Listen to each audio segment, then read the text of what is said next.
Yeah. afternoon, mid Hey, morning. everybody. Welcome to Creator Talk. I have Frank Martin with us, and Travis Gibb is joining us today. I'm going to hand it over to Frank so he can explain who he is and what he creates. Yeah, my name is Frank Martin. I'm an author and comic writer, and I've written a bunch of books. I've written a couple books, a bunch of short stories featured in anthologies. And my main comic series is Modern Testament, which is kind of it's an anthology series, a bunch of short stories. I've written them all, and I've worked with a ton of great artists, wide variety from comical styles to serious styles to dark styles to action styles, fantasy styles, and they all compass under this Modern Testament banner. And I put out 4 volumes of that, and I just funded a Kickstarter for a trade of that in the past summer, and now I'm happy to be part of the ADVOCATOR to kind of bring it to more people. And Travis, you just want to give a quick shout so everyone knows that you're here and what's going on with you? I'm Travis Gibb. I'm the project manager over on the ADVOCATOR. I also did a little book called Broke Down in 4 Dead Bodies. If you haven't read it, I'm online right now. It's with Dog Days. I've got a lot of stuff going on. But I was really happy that Frank said yes to being in this project. He was one of my first grabs. Frank and I were both heavy into, I was promoting Broke Down in 4 Dead Bodies. He was doing Modern Testament, and we were giving each other advice on helping us get to where we need to go. And I'm really happy to be in the same book as him. I'm happy to get him in this interview. I'm happy you asked me, because I wasn't really planning on doing any new Modern Testament shorts. So when you approached me, I'm like, you know what? Never say never. So. Well, let's start right there. What is Modern Testament? A lot of people might not even know this. Modern Testament, the idea behind Modern Testament is to take characters and figures from biblical mythology and I would say update them in a way, basically rip them from their ancient times and put them in today's society and kind of base a story around that, which we see in tons of different stuff. We have Lucifer, the comic and the show on Fox. And we see a whole bunch of other shows like Supernatural that deal with angels and demons and stuff. So it kind of deals in that realm. I'm focused less on plot in my stories and more on character, more on the actual beings themselves and fleshing out their characterization. And since these are shorts, since they're not multiple issues, multiple arcs, they're kind of either some are 5 pages, some are 8 pages, 10 pages long. They're really quick shorts, shots to really get to the core of what these characters are about when they're inside a modern setting. Now, that sounds fascinating. Let me ask you, the question that comes right to mind is, do you consider yourself a very religious person? Are you inspired by religion? Like, what inspired you to talk about these characters? Like, did you have to read a Bible a lot? I am not religious at all.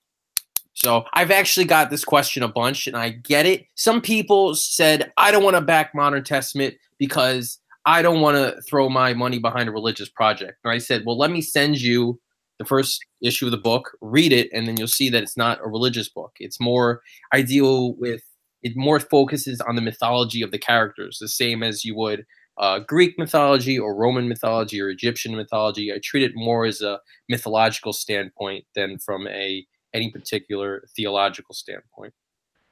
So would you say it's fair to say that you are more addressing the morals that are found in religion then, and you're exploring them than the actual religious structure? It depends on the particular character. Okay. If a character is heavily weighted or the the history behind the character is heavily weighted in a moral discussion, then that's what that issue is that's what that story is going to tackle. If it's a character that's not so much that deals with morality, that just has its own sort of quasi story that comes from mythology, then that's what's going to be focused on. So it's really all depends on the character, their backstory, what they're about, what their themes are about, and that's what it's all about. So with creating something like this, did you have to kind of self-police yourself to make sure you might not offend anyone? did you take a lot of that into consideration of how you would create? Because you're touching things that are very very important to some people, and Travis would is a very openly religious person as well, and he's a fan of this. Obviously, he brought you on the project, so I know you did something right. So how do you know that? It's obviously a tricky subject. Especially when I get into some of the bigger guys, like the last issue, I said I saved the big guns for the last issue, volume 4, because I did a story on God and the devil in there, and they're obviously very controversial subjects. But we see, I don't want to say that they're fictional aspects of the character, but we see God characters all the time, as in Bruce Almighty. They got a show now on, I don't know what it's on, CBS, God Friended Me. So they're obviously dealing with God in other stories, and I'm not trying to touch upon any sort of religious aspect of God, but I am the character in and of itself that he has been featured in Bible stories. So that's kind of how I did it. And I obviously didn't want to offend anyone. I wasn't trying to offend anyone, but at the same time, I'm gonna write the story that I feel I want to write for this series. And I can respect that. I've read, obviously, your part of the Advocator, which I thought was really well done. I don't like talking about it because with 4 pages, it's easy to give too much away. It is, but I want to talk about it because it's a great story. I like this story. Yeah. It is. But I have said when we've done interviews, and I've been on a couple about the Advocator, is that you had this ability, and I pointed your story out, and Travis has too. You have probably the least amount of dialogue in all of the stories. I actually, I have no dialogue. If you want to be particular about it, they're all captions. Yeah. Yeah, and I don't want to explain that because I don't want to give anything away. But you're right. You don't actually have dialogue in the entire book, and I was very impressed with how quickly you took off that story and landed it.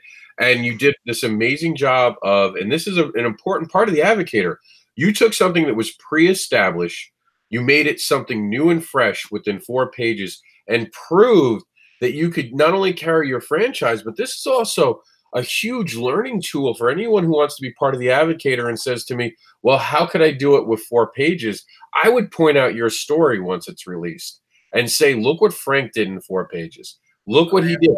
And that's part of it, is that we're inviting people who are fans of us to join us in the Advocator. And we want them to explore what's already been pre-established. And if they don't know what's going on, we kind of want that, don't we? Because we want them to go back and read the rest of what we wrote. To be fair, I did cheat a little bit in that Modern Testament is an anthology series itself. It's just a bunch of shorts. So to say that, why don't you make another short for the Advocator? It's really not that difficult to just add another short to the list. It's not like I got this big encompassing story that I have to boil down into 4 pages. But yeah, I definitely have had some practice creating these short stories throughout the Modern Testament series. I just got done with another anthology that I had a 2-page story, and people were telling me that they were impressed in what I could do in 2 pages. So I've definitely I don't want to say I mastered the short story, but I've had some practice with it. Well, what I think is what's really important about it, and what I think Rob's trying to explain, is the rest of us needed to use dialogue to kind of present where we're at and all these things to get to where we needed to go. So we needed like a page to do that, where you didn't need that. You kind of just did it in captions. As well as, sorry, I had a phone call. You just did it in captions, and you and Chuck are the only person who kind of did that, who kind of just went directly in the story, didn't give us a lot, where mine is very dialogue driven. But that's my book. Anybody who's read Broke Down, it's a dialogue heavy book. It's a lot of stuff. I remember after I read it that Broke Down is very Tarantino-ish. Yeah. He loves dialogue, just putting 2 people in a situation, just having them just yap, Yeah. So that it definitely has that flair to it. Now, one thing we definitely have to talk about is that cover, which is absolutely beautiful. Can you talk us through the inspiration of the cover and how that came to be? Like, I mean, it is stunning. So the concept for the cover came about because obviously it's 4 pages. The story's 4 pages, and even in 4 pages, something happens in the story that I didn't want. That I kind of wanted to be a little bit of a surprise, you know.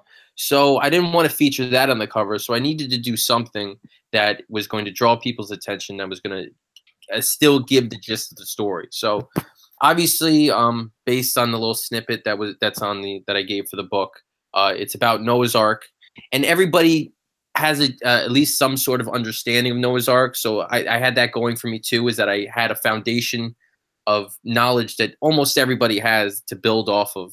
So Noah saves animals. So I put those two together and said, even though the animals don't play a direct relation to the story, they're indirectly there. So I got Noah and a bunch of animals that are ghosts. There, you kind of see through them because they're not directly associated with the story, and he's welcoming them in. So my my artist for the story, Dan Scalisi, I said that should be how I think that's the various concepts.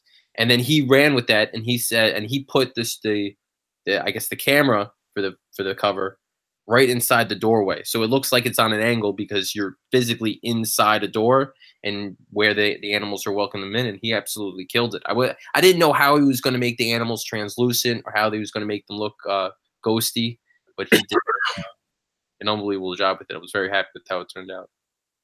Yeah, I mean, he did a beautiful job. I would assume that that's a Photoshop trick, but I mean, I couldn't see how you could do that with art, but I don't know. Maybe he did. I mean, what do I know? I'm not an artist. I know I'm how not to done it, you know? Artists might do something that's the simplest thing in the world, and I'll be like, "Wow, how did you do that?" I don't know. So I don't want to learn the magician's tricks. Yeah, sometimes it does suck. The more I learn about making comics, sometimes it does take away from it. I agree with you on that. But the 7 reasons to back this Kickstarter. And I think that they're a pretty good way for you to advocate for it. And I think we'll get a lot of questions answered this way. And if you're ready, we can start. Sure. Well, I mean, whatever we got to do. Why do you feel you need Kickstarter to help launch your project? And will your goal, if reached, cover all the creative costs? So now, obviously, you've been brought in onto this project. So what is your understanding of why we're seeking money and how the money is going to be used? So for the Advocator? Yes. So from what I understand, Advocator, everybody that's a part of the Advocator is a part of Kickstarter as well. So it's kind of like I don't want to say it's like a superhero team, and that we're all separate and we're all individuals, but we're coming together because this is something that we're comfortable with. This is something that we're familiar with, and it's strength in numbers. We're banding together, and we brought a book together.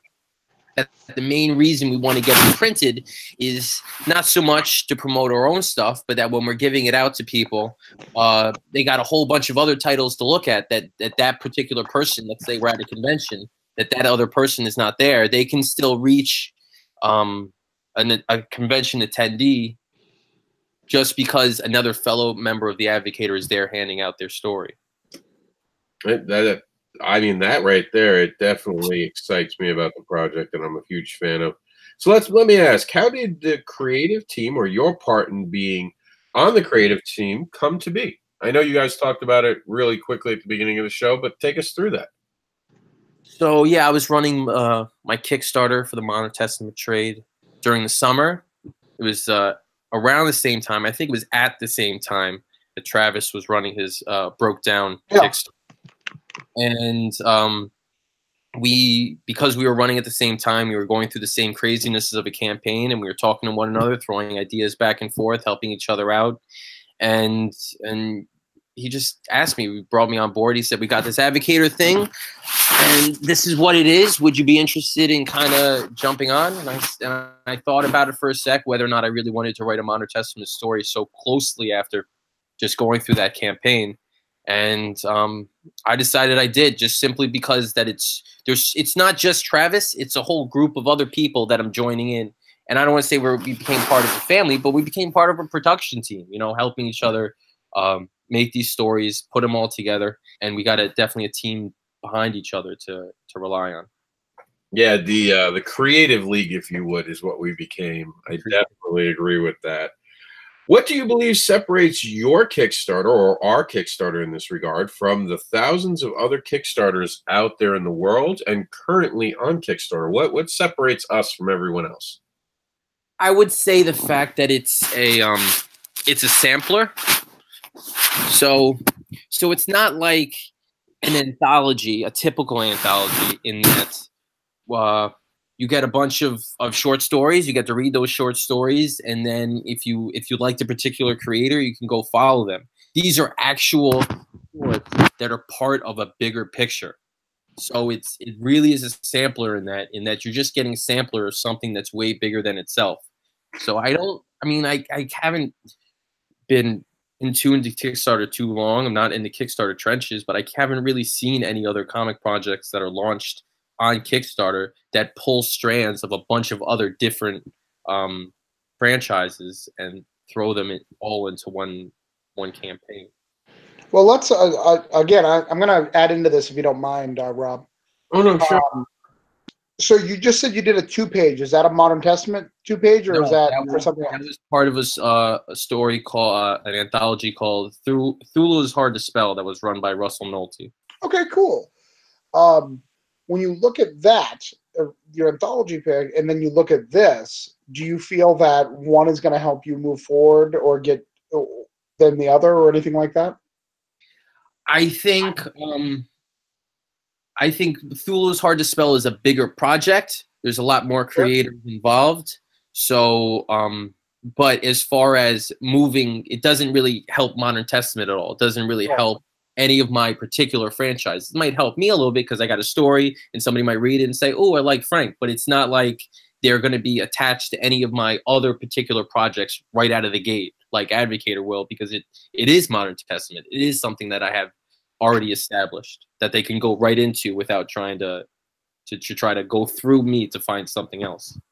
Yeah, and I appreciate your answering that. That's why I wanted to ask that question, because I think that that's what makes this special, and I really want to get that is we're not asking Frank and using his writing talent to help somebody write, and I don't think Cthulhu's doing this, but I'm going to use that as an example, to push Cthulhu forward. I'm sure his 2-page, he's probably one of the lesser-known writers in that crew, but what this does, ADVOCATOR, whether it succeeds or fails, it helps push Frank forward. So that's what this is for. I want you to buy this, or someone reads these 4 pages and then goes to Frank to read more Modern Testament. And Frank, unlike me, I have 1 issue to give you. Frank has 4 issues in a trade to give you for Modern Testament. So there's a huge world that you can invest in if you're in. Now, you don't have to answer this. This is live. I don't even know if you're allowed to answer this, but since it was brought up, I have to ask the 2 questions. One, this one I'm pretty sure you can answer, is have you actually seen a growth of your fan base, or have you had anything come of? You're cutting in and out, Rob. I don't even know who the question is for. Cut out. Can't hear him at all. Oh, well, can you hear me now? Yeah. Yeah. Okay. I was asking, have you seen a growth in your fan base since the actual release of Cthulhu is Hard to Spell? And the second question is, what did you get for being in it? And again, you don't have to answer that one because that might be a contract behind the doors thing. That's up to you. I don't know if you publicly have talked about what. Can't answer that one, but no. You cut in and out again. Oh, I was asking, did you? What does he say? I think I got the gist of the question. Okay. Has it grown my fan base? These are 2 separate questions. Has it grown my fan base? I don't think in any considerable measure. I think I might have gotten 1 or 2 people that have been more interested in me. But it's a huge book. There's so many people involved, so many writers, so many artists that to have somebody pick me out and say, I want to follow Frank now. He's my new favorite comic writer with these 2 pages. It just doesn't happen. There have been a couple reviews that have picked out my story as one that they really liked, which was flattering. As far as what was the second question? Oh, what did you get for being in there? Like, Oh yeah, what did I get out of it? I think the main thing that comes from these sort of projects, these anthology projects, is not so much the reach that you have getting in front of an audience, but the networking that you do laterally with other creators. Because there are so many new artists involved, because there's so many new writers involved, that these Facebook production groups that a lot of anthologies put together, just meeting new people, seeing what this kind of work that they do, the stuff that they put out, that's a big benefit to a lot of to being a part of it. It's like when you go to a convention and you're tabling an artist alley and you see a bunch of other creators and the convention stinks and there's not that much foot traffic. Yeah, there's not that much foot traffic, but you get to network with all those other creators that are in artist alley with you. That might be the best benefit that you get from being at that convention. So I think that was one of the huge things I got out of being with it. all right. Thank you for answering that. And that's actually a pretty good way of looking at it, I have to say. Now, if you saw this project and you're in it, but you're not entirely in it, so you can actually answer this one in a unique way. Pretending you weren't part of it, what would you think of it, and how would you react, and why? What were you talking about for the? Well, the Advocator. Let's say you weren't part of it, and Wasn't part of the Advocator. We're running the Advocator. What do you think of it? What would you think of it beyond your story? Like, you've seen the Kickstarter now, right? What are your impressions of everyone else who's involved in their stories? So, what I like about the Kickstarter, I'm not Kickstarter. What I like about the Advocator is that its themes runs the gamut of anything that you could possibly like. I mean, Broke Down 4 Dead Bodies is a crime story, and Modern Testament is kind of an urban anthology series. So the fact that they're both in the same book, it appeals to me because I like everything. You know, I like fantasy, I like crime, I like science fiction, I like comedy, I like horror, and this really can give you a good sampler of everything. So to dive into it without knowing what you're going to get if you don't know what the stories are beforehand is I find very appealing. And what was your favorite? I have to ask as a follow-up question, not part of the 7, but what's your favorite story that's not yours? I liked Travis's story. Okay, fair enough. Yeah, I have to. No, that makes sense. And you know, it is the best, so that's why I get it. I understand. Have you read the other stories, Travis? Yeah, I've read them all. And like I said, my favorite is Welcome to the Void, but that's only because I know the implications of that. I don't know if I read it by itself, it would be my favorite, but I know that how we came about that story and how invested I think that's a big thing. The other one I have a special attachment to is the Binary Star one, because you can see because I was a backer on her Kickstarter. She used the same bar in the first issue and then in this. And just seeing her art increase is such a powerful thing as watching someone's art get better. Because she did kind of the same scenes. She had the same characters in there, and I just loved it. Speaking of very cool, what do you, Frank, what do you see the future of the Advocator being? Obviously, we've announced that this is not a one-and-done type deal. This is something that's going to be done seasonally. And what are your impressions of it as a creator? Is this something that you see as something that can change the way that indie creators work together? I think so. I mean, there's no shortage of indie titles that could use a boost, that want to reach a new audience, that always need help in kind of funding their Kickstarters, trying to scrape together enough for first printing or to pay artists. And I think if the series continues on and maybe takes off, one of the good implications of this is having an Advocator alumni, you know, stories that series that have been part of the Advocator, that have gone on and for whatever reason have found success and can look back at their time in Advocator and maybe pull all the other indie titles that are just starting out that get part of later issues up with them based on the success that they've had from previous issues. And our final question, if you could pick any creator right now to invite to the Advocator to do a 4-page story, obviously you'd have to be a fan of theirs. What would be the creator, and what are they creating that you'd like to see a 4-page story of? What would be a creator, and what would be? Travis, I'm going to ask you next, so be ready to answer that one. Time to think of an answer. Right now, my buddy Ryan Kraboth has a Kickstarter running. It actually launched today, Sunmaker, and I've seen him develop that series from scratch, which has been very enjoyable to watch. So he had the first issue out, and he's got the second issue out now. I would love to see him throw together a 4-page story to kind of promote that book and promote what he's doing, because I know he's got I think he's got one more issue after this one. So I think that would be interesting. There you go, Sunmaker. Well, actually, look, Travis, you ready to answer that, or should we come back to you after watching the video? Why don't we watch the video? Right. Why is it not loading? Kickstarter was doing this the other day, not loading. So, he doesn't have a video, so we're actually going to just get to look at it, which is... Well, that's number 1. You should search for number 2, because number 2 launched today. Just realized that we were in... Where is his name? Usually I can just pick it up when I find the creator's name. Right there. I'm not pointing to the screen. You can't see it. All right. So 2 created. Here we go. And there it is. Sunmaker 1. Oh, he's putting 1 and 2 together. Very smart. And there was a video. I like the art. He's doing really well.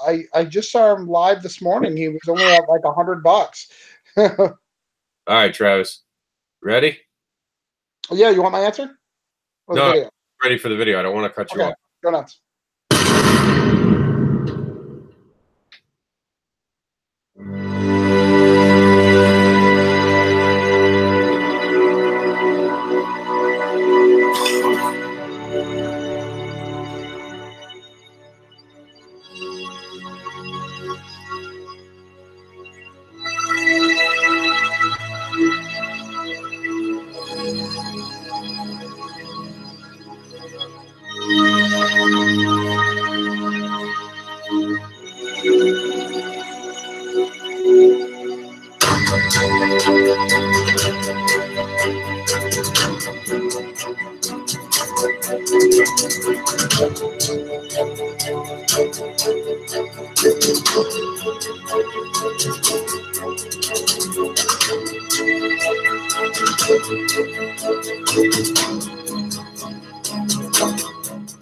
How far would you go to protect your legacy? Hello, I'm Ryan Krobach, and I'm the artist on the frozen apocalyptic fantasy, Sunmaker. This is the second chapter of a 3-issue miniseries, and is a 28-page floppy comic, just like the first issue. The book is 100% done, and we're coming to Kickstarter to fund an offset print run of 1,500 comics. This is a story I found in an online editing forum. I was captivated. The characters, the settings, especially the villain's catchphrase, all things return to the cold. Through Sunmaker, I've grown as a storyteller, and if this book means it helps Liam find more work, that would mean more to me for this project than anything.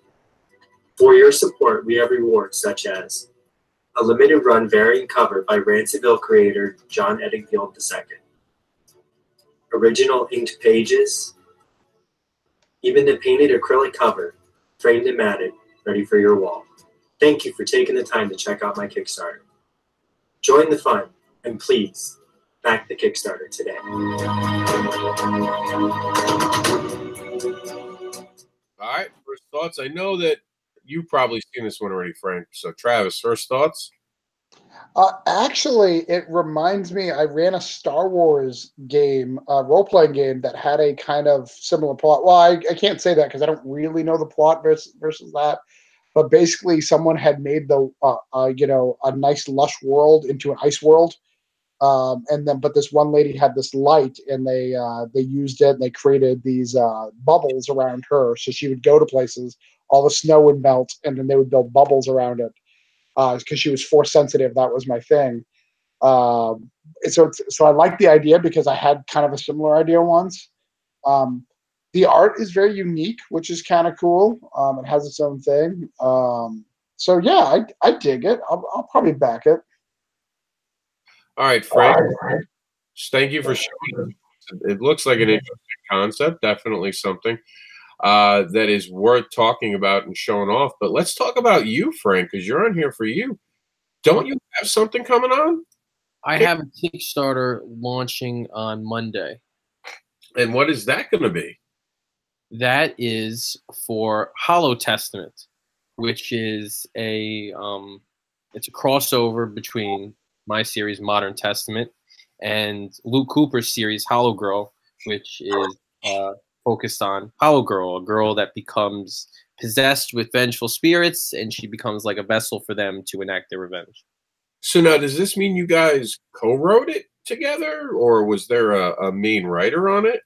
So it's the book itself is formatted like a Modern Testament book. So there are 3 short stories in it. Luke Cooper wrote and did the artwork for one of the stories. I wrote the other 2 stories, and we had 2 other artists illustrate those. Oh, very, very cool. So And, mix of everything. so, like, I'm trying to understand this like perfectly. How you're going to mix the 2? Like, how do you bring those 2 worlds together? Is it introducing one set of characters into a realm, or is it a total blender? So this is kind of a weird thing to do a crossover with, because Modern Testament is not a story. You know, there's no real strict characters involved to have the crossover with.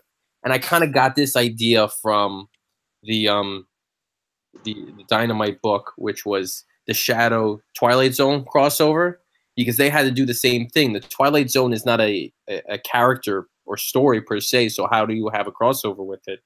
And so I took the basic idea of Modern Testament, which is taking characters from biblical mythology and creating stories around them.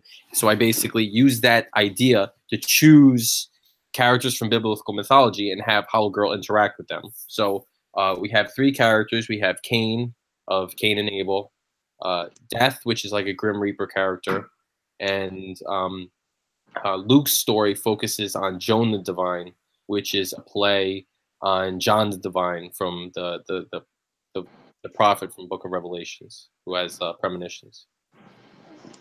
Very cool. That'll be hitting the Kickstarter stream this Monday.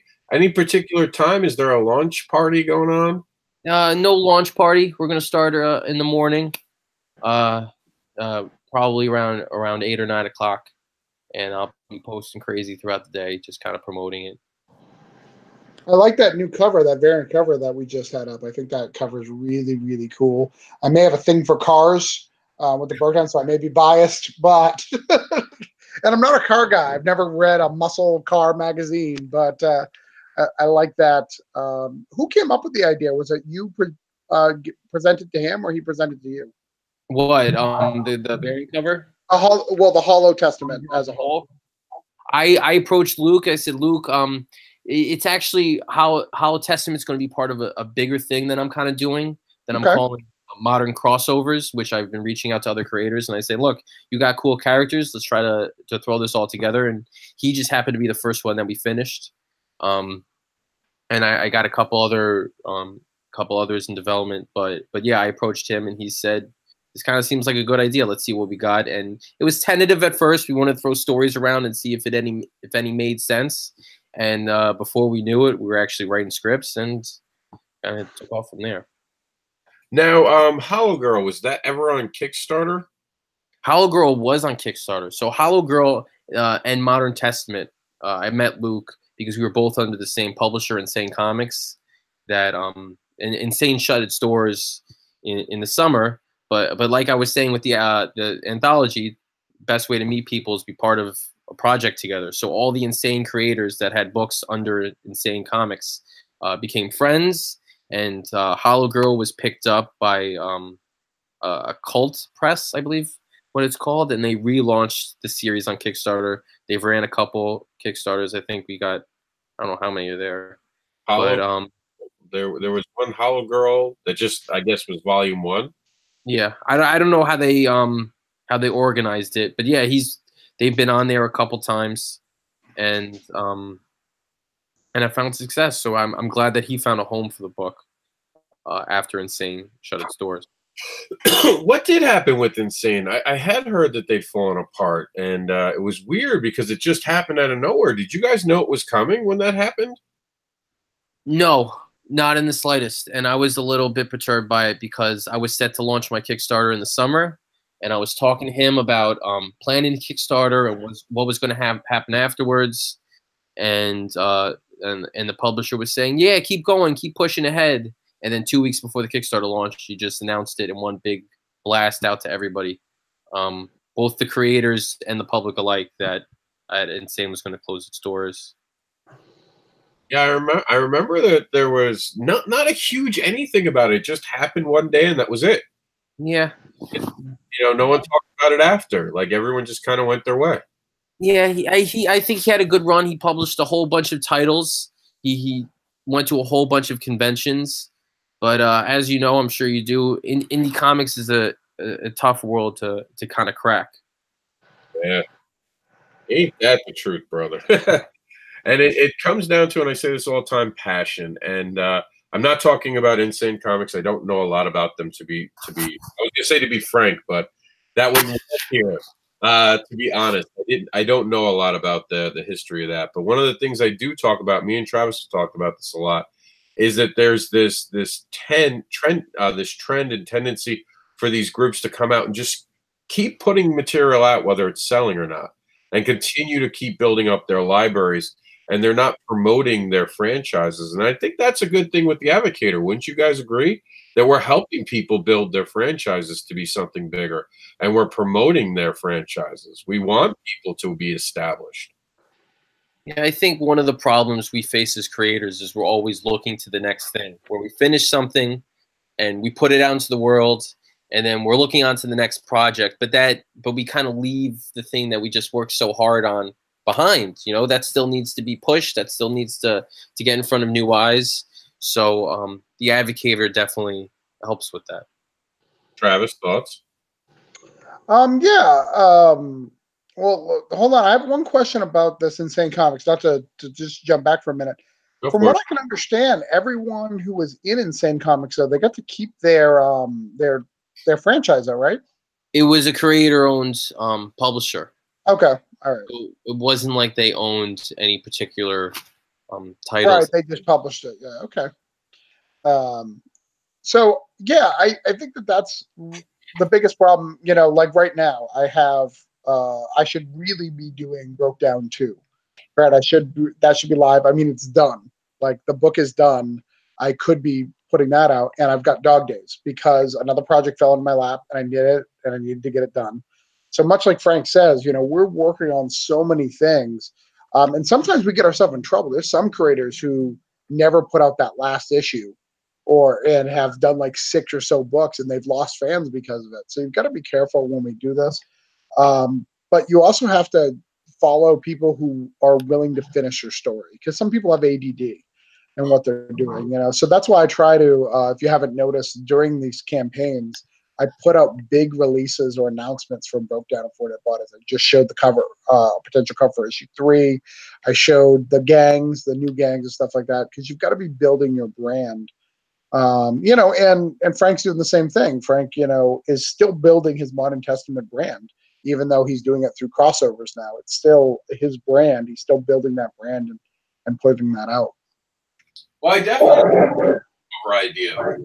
There's something that I'm a fan of through comic books, obviously, and I'm a fan of anyone who tries anything with crossovers. So my hat goes off to you for that. We had talked about doing that with a couple of friends of mine a few years ago. It's easy to negotiate, just like a Marvel thing. There's definitely involved. How did you guys come up with, like, I guess, are you like, how do you do the ownership in something like that of the project?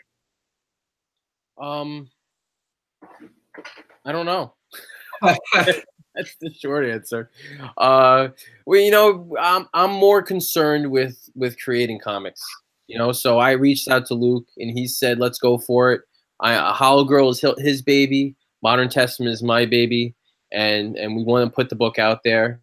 And and so we'll see how it goes and how successful it is. But it was never really open for discussion, and I'm not particularly that worried about it as to who owns the crossover itself, because we were having such a good time making it, and I gotta say I a lot of people love creating their own stories and creating their own worlds.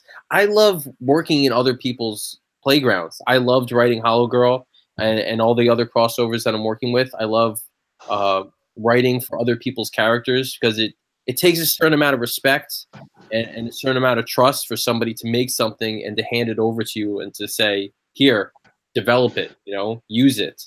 So I really had a lot of fun doing it. Yeah, I feel you. I have a couple of scripts of people's franchises that I like that I wrote scripts on. May never send them to them, but because I was like, oh, I'm really fascinated. I love your thing. I don't want to offend someone and say, hey, I should write your thing a little bit. I've got an idea. But I definitely understand you and can relate to that. Mm-hmm. Now let's check out the Frank Martin page. What else is going on with Frank Martin we might not know about? We learned about the fact that you were in the Cthulhu is hard to spell today. We learned about the crossover. Is there anything else going on with Frank that we haven't been told about today? Sure. In addition to comics, I write prose, I write novels and stuff. So so I have a couple books out. I have a dual horror novella. I got a zombie book. I got a young adult sci-fi book that I co-wrote. And so yeah, I'm constantly pushing, constantly writing. If I don't write anything, it's a bad day. Put it that way. So I'm always working on something, and they say a writer is never bored. If you are in a situation where you're bored, you're not doing it right. So I can understand that. The 88 comment, I have ADHD, so I understand what Travis means. But me, I'm much more like you. I write a lot of projects and I keep things going. I have a rule where if a project's not coming up fast enough or if it's not becoming something, I put it on the side and focus on what's working. I focus on what's going forward. So are there any projects, speaking of that you have that you might want to tease the audience? Cut out. Oh, can you hear me? Travis, can I you? heard you fine. I heard you fine, yeah. Frank, can Yeah. you? No, you're cutting out now. Frank, he asked if you can hear me. He asked if Sure. you have any things to tease that may be coming up and then coming up soon. Tease that might be coming up soon. I mean, other than the Kickstarter that's launching on Monday, not much. I mean, like I said, I got a bunch of other crossovers that are in development. Nothing I kind of want to talk about right now. I got a book that's that I have contracted, a science fiction book that I don't have the cover for, but that should be coming out sometime this year. And right now I'm focused on Hollow Testament and putting it out there and being successful with the Kickstarter. Where that goes. And the book was supposed to be first, right? If I remember correctly, from you and I talking, the book was supposed to be first, and this was going to be second, right? Which book?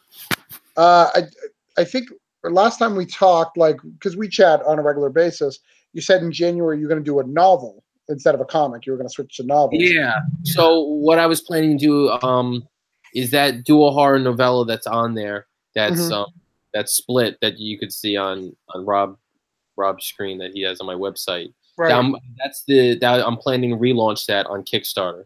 So I was gonna do that now, but then Hollow Girl came up with Hollow Testament, so I switched things around. So rather than relaunch that, I decided to do Hollow Testament first. But that's maybe April or May. But so yeah, that's down the pike.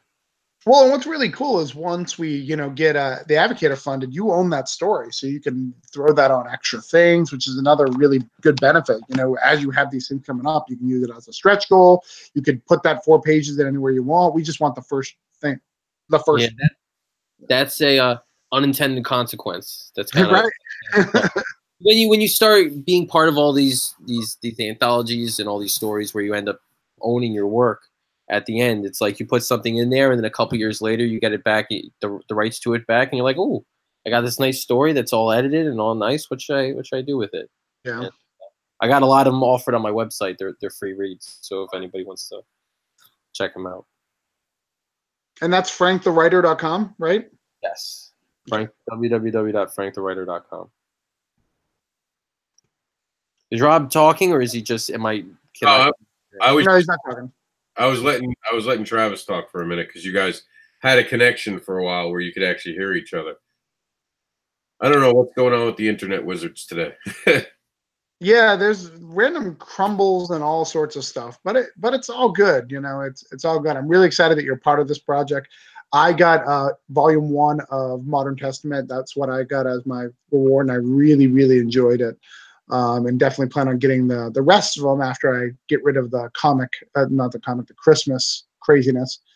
But yeah, it's super cool to see all these things coming out, and that you have some cool stuff coming out. I'm really happy that the Advocator can help Hollow Testament get some backers to go back and forth, you know, and help each other out. I'm gonna be right back. 30 seconds. Hey Travis, why don't we? He's got to do something real quick. Why don't we look at Dog Days while he's gone? We can do that, yeah. Let's check out the Dog Days. For those who don't know, Travis Gibb is also gonna on Kickstarter right now. He's a busy guy. He's gonna be places, and we'll slip this in while we have a second because you don't know this yet. You didn't show up to the news this morning. Guess who's coming to our indie showcase? Who? Creator of Stabby Bunny, Richard Rivera, returns to the comic culture that we're in, and he's going to be with us on either March 16th or 17th. He might need to change our date to the 16th. I heard that. Because of a birthday party, yeah. Well, and the other cool thing about that is we also confirmed Kevin Joseph last night, who is huge. So like we're getting various levels of indie creators for that event. So that's going to be a killer event.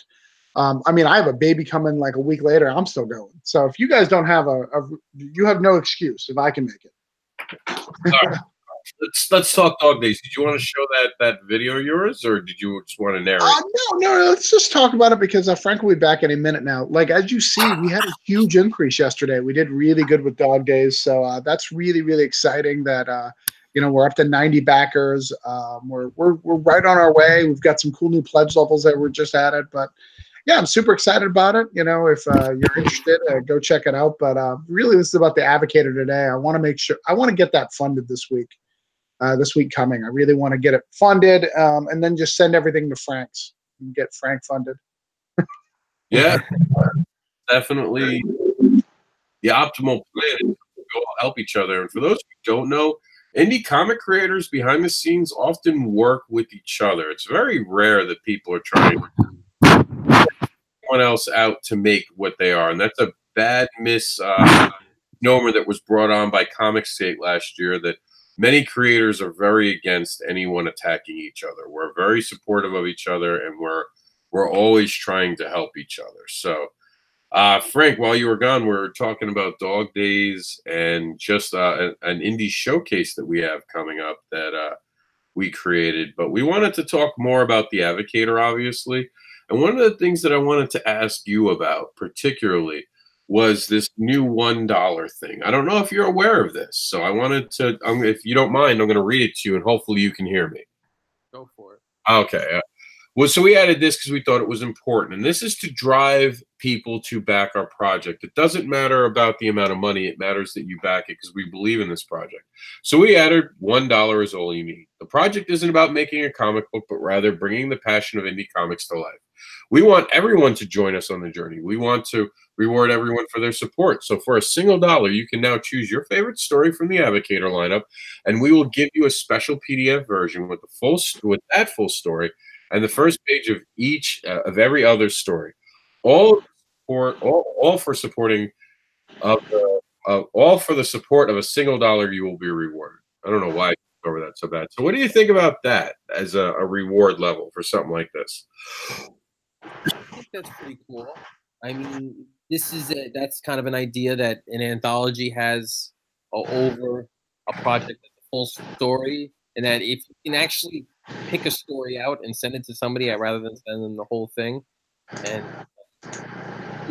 This is more than just a comic book, like you said. This is the Advocator is an idea that we're all in a community together, and we're no man is an island, and so every time you get behind each other, we support each other up, and that's the Advocator back by concept. Travis, Well, and that's one of the cool. Someone was breaking up, but one of the cool things about this project is they're identifiable franchises.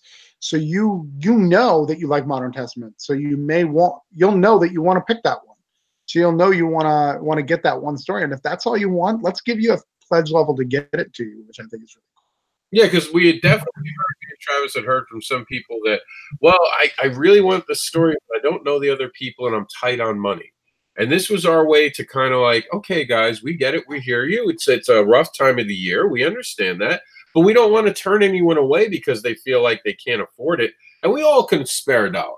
I think that we can all agree that 90% of people out there right now have at least $1 on January 31st. They can afford to get, and this opens the door for them to see a page from everyone else's story.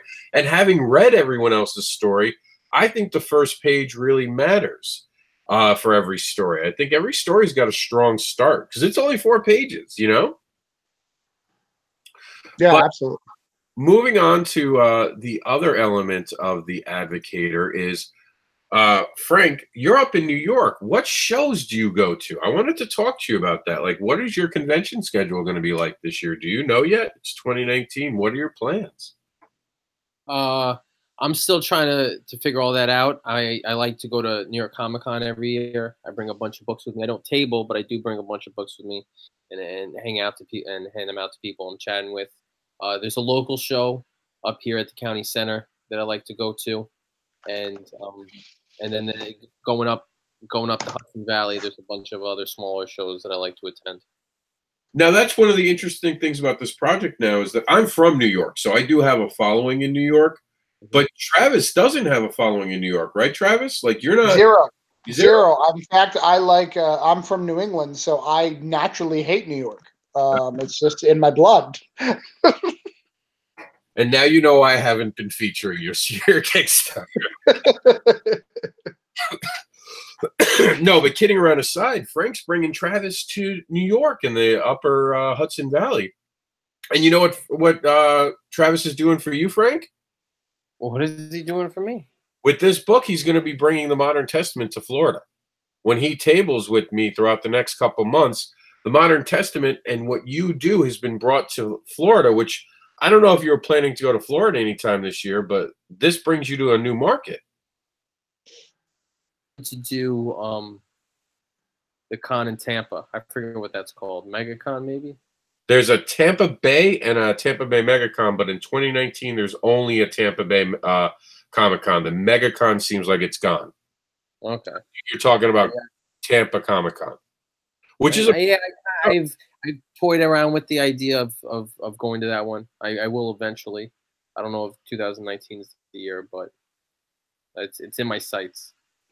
But I mean, and we're big in Florida. I get that. Like, Florida's a destination spot for creators, but we're also going to have Jamie Primack, who takes us up to the Midwest. I know that even being in New York, Chicago and New York aren't that connected. They're not easy to get to each other. The highways don't really run to each other in a straight fashion like you would think they would. So it's probably not a show that you would think about going to. And now Jamie's going to bring your work with her to Chicago, and that's the awesomeness that is the Advocator, I think. Mm-hmm. Well, and for me, I mean, I go. I'm from New England, and I have to go to I plan on doing a show at the comic store in New England because they stock my stuff, and a few other things. So I mean, you'll be in New Hampshire, Connecticut. Those are the 2 big shows out there. Yeah, Mohegan Sun and the other one, the Con Connect, right?